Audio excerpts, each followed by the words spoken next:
Welcome to Chemistry Lover, and here I am with very interesting examples of elimination reaction, rather I should say E2 elimination reaction.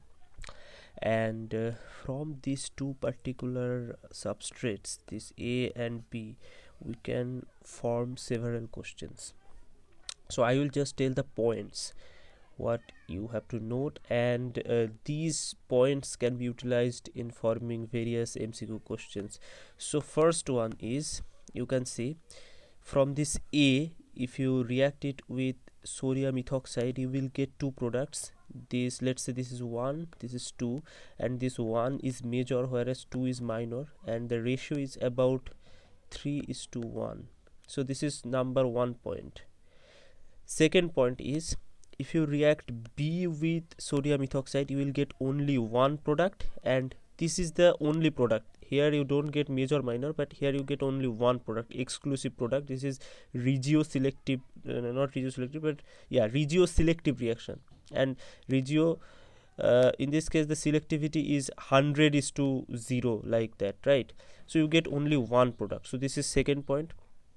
The third point is, the reaction rate of A is much faster than B.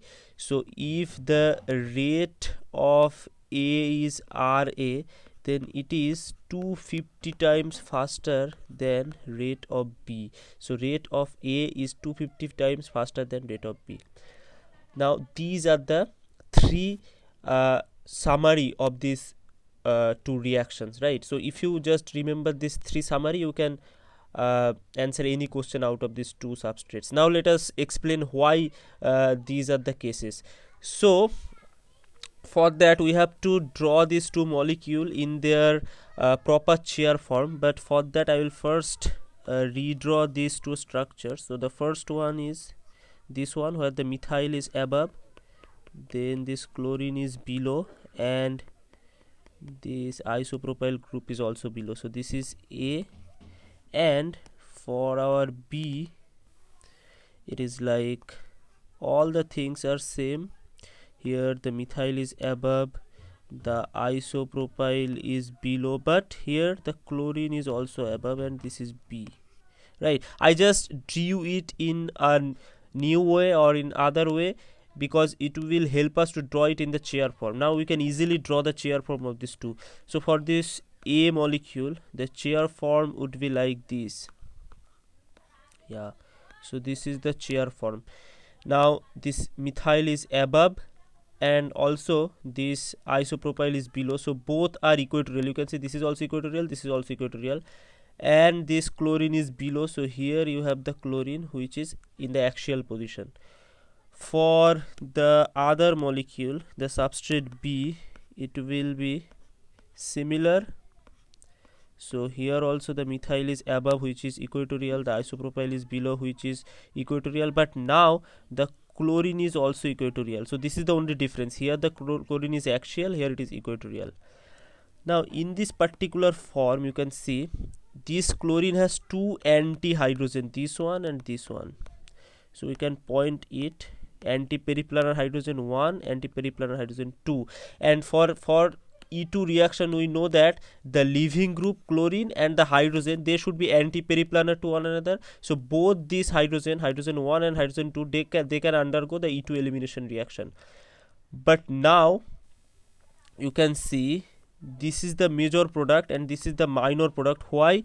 Because the elimination of this hydrogen 2 will give you the more substituted product, whereas the elimination of hydrogen 1 will give you the less substituted product. Here you have only 1 and 2 substituents, but whereas in this double bond you have 1, 2 and 3 substitutions are there. So more substituted double bonds are more stable, that's why you get major product over here, and this is as the minor product, but both can undergo the elimination reaction. Now this is the case for molecule A. Let us see what is the case for molecule B. In case of molecule B, you can see this chlorine doesn't have any anti-periplanar hydrogen because it is in the equatorial position. So in this particular conformation, it cannot undergo the elimination reaction. To undergo the elimination reaction, it has to flip. So it will flip the chair form, right? and the flipping will result some structure like this. Now the methyl will be axial, this isopropyl will also be axial, and the chlorine, you can see this yeah, so this chlorine now, this is axial, and this chlorine now, it is, you can see, it is now equatorial, right?